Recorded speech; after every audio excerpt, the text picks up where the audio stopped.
नमस्कार दोस्तों। आज का टॉपिक है पड़ोसी देश नेपाल। तो चलिए अब हम इसके बारे में पढ़ते हैं। नेपाल हमारा पड़ोसी देश है। नेपाल के साथ हमारे संबंध मधुर और मैत्रीपूर्ण हैं। नेपाल के साथ कैसे संबंध है हमारे? मधुर और मैत्रीपूर्ण। यहाँ के मूल निवासी गोरखे और शेरपा हैं। क्या हैं? गोरखे और शेरपा। गोरखे कद में मंझले किंतु शरीर में हट्टे कट्टे और स्वस्थ होते हैं। उनकी नाक चपटी और गालों के ऊपर की हड्डियां कुछ उठी हुई होती हैं।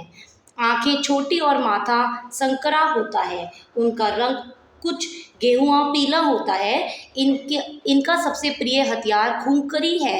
ये वीर साहसी उदर और प्रश्नचित्त होते हैं। मैत्रीपूर्ण का मतलब होता है मित्रता से भरे। संकरा माने छोटा, अतिरिक्त माने अलावा, मधुर अच्छे, कद लंबाई, परिश्रमी मेहनती, ये अर्थ हैं। ठीक है। नेपाल की दूसरी प्रमुख जाति शेरपा है। नेपाल की दूसरी प्रमुख जाति क्या है? शेरपा। शेरपा जाति के लोग भी उतने ही हट्टे कट्टे होते हैं जितने गोरखा। ये परिश्रमी होते हैं, मतलब कि मेहनती। भारी सामान को अपनी पीठ पर लाद कर बड़ी सफलता से पहाड़ों पर चढ़ जाते हैं। संसार के सबसे ऊंची चोटी माउंट एवरेस्ट, सबसे ऊंची चोटी क्या है? माउंट एवरेस्ट पर चढ़ने वाले प्रथम व्यक्ति तेंजिंग शेरपा ही थे। ये तीर्थ यात्रियों को अपनी पीठ पर कुर्सी रखकर उस पर बिठाकर तेजी से पहाड़ों पर ले जाते हैं। पहाड़ ही इनका जीवन है। निचले क्षेत्र में नेपालियों के घर बांस तथा लकड़ी के बने होते हैं। घर उनके किस तरह से बने होते हैं? बांस के। ऊंचे पहाड़ी क्षेत्रों में पत्थर के मकान बनाए जाते हैं, किंतु उनकी छतें स्लेट की बनी होती हैं। तराई वाले इलाकों में घास के मैदान और कहीं कहीं घने जंगल पाए जाते हैं। इन जंगलों में बांस, बबूल, सागौन आदि के पेड़ मिलते हैं, जहां शेर, भालू, हिरन, गैंडे, भेड़िया आदि जानवर पाए जाते हैं। यहाँ पेड़ों से इमारती लकड़ी के अतिरिक्त गोंद, मोम, शहद आदि भी प्राप्त होता है। यहाँ मौसम बहुत सुहावना रहता है। नेपालियों का मुख्य व्यवसाय खेती करना है। तराई और उससे कुछ ऊंचाई वाले इलाकों में हरे भरे खेत दिखाई देते हैं। यहाँ सेवेर नामक घास पैदा होती है।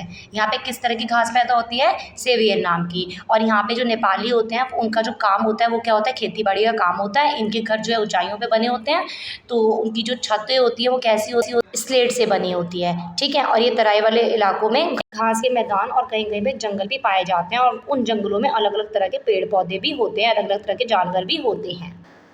जैसे गोरखे होते हैं ना, वैसे ही शेरपा भी होते हैं। उनकी जाति भी जो होती है वो हट्टे कट्टे वाली ही होती है, शेरपास की। अगर आपसे पूछा जाए कि गोरखों की नाक कैसी होती है? चपटी। नेपाल का मौसम कैसा है? सुहावना। यहाँ पर कौन सी घास पैदा होती है? सेवार। नेपाल के साथ हमारे संबंध कैसे हैं? मधुर और मैत्रीपूर्ण।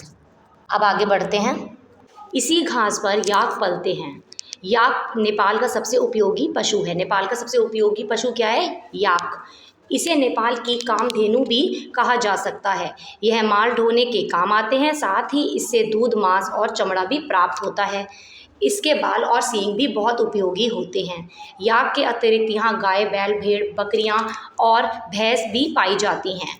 ऊंचे पहाड़ी क्षेत्रों में कस्तूरी मृग पाया जाता है। इसी हिरण की नाभि में कस्तूरी होती है, जिसकी सुगंध बहुत तेज होती है। यहाँ अदरक भी खूब पैदा होती है। पहाड़ी इलाकों होने के कारण यहाँ यातायात की सुविधाओं का अभाव है। नेपाल बिहार सीमा पर रक्सौल से अमलेखगंज तक 100 किलोमीटर का राजमार्ग बनाया गया है। यहाँ से काठमांडू तक पक्की सड़क है। इस राजमार्ग का निर्माण भारत सरकार के सहयोग से हुआ है। इसे त्रिभुवन राजमार्ग कहा जाता है। यहाँ वायु मार्गों को अधिक महत्व प्राप्त है। काठमांडू यहाँ का मुख्य हवाई अड्डा है। काठमांडू नेपाल की राजधानी है। नेपाल की राजधानी क्या है? काठमांडू। यहाँ स्थित पशुपतिनाथ का मंदिर बहुत प्रसिद्ध है। भारतीय लोग भी इस मंदिर में भगवान शिव के दर्शन करने और तीर्थ यात्रा करने जाते हैं। नेपाल में लुम्बिनी नामक स्थान भगवान बुद्ध का जन्म स्थल होने के कारण बौद्धों का प्रमुख तीर्थ स्थान है। नेपाल में हिंदुओं की संख्या अधिक है, अतः यहाँ दीपावली, दशहरा आदि त्योहार बड़े ही उत्सव से मनाए जाते हैं। नेपालियों और भारतीयों के रहन सहन, संभवतः परंपरा आदि में काफ़ी समानता पाई जाती है। Thank you everyone and have a nice day.